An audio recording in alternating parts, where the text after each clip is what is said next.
कडून तुकाराम मुंढेंच्या एफडीएला 5 लाखांचा दंड ठोठावण्यात आलाय। तर आता कारवाईचा अतिरेक होऊ लागलाय असं एफडीएला कोर्टानं सुनावलंय। पुण्याच्या दुकानांवरील कारवाईवरून हायकोर्टाकडून एफडीएची कानउघडणी करण्यात आली।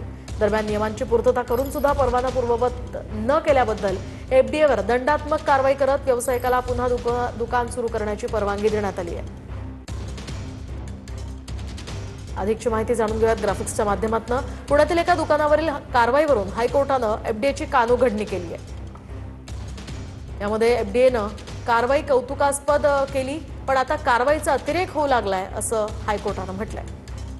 नियमांची पूर्तता करून सुद्धा परवाना पूर्ववत न केल्यामुळे हायकोर्टाकडून एफडीएवर दंडात्मक कारवाई करण्यात आली आहे। दंडाची रक्कम 1 महिन्यात दुकानदाराला सुपूर्द करण्याचेही हायकोर्टानं आदेश दिले आहेत। तर पुण्यातील गुरु नानक डेअरी संदर्भात तक्रार आल्यानंतर एफडीएनं तपासणी केली होती आणि स्वच्छतेसंदर्भात अनेक त्रुटी आल्यामुळे दुकानाचा परवाना निलंबित करण्यात आला होता। दरम्यान नियमांचं पालन केल्याचा दावा करत दुकानदारांनी आयुक्तांकडे अपील केलं होतं।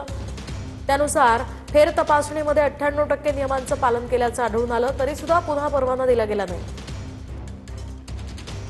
तर एफडीएनं कोणतंही पाऊल न उचलल्यामुळे दुकान मालकांना हायकोर्टात याचिका दाखल केली। दरम्यान हायकोर्टानं आता एफडीएला दणका देत दुकानाचा परवाना पूर्ववत केलाय।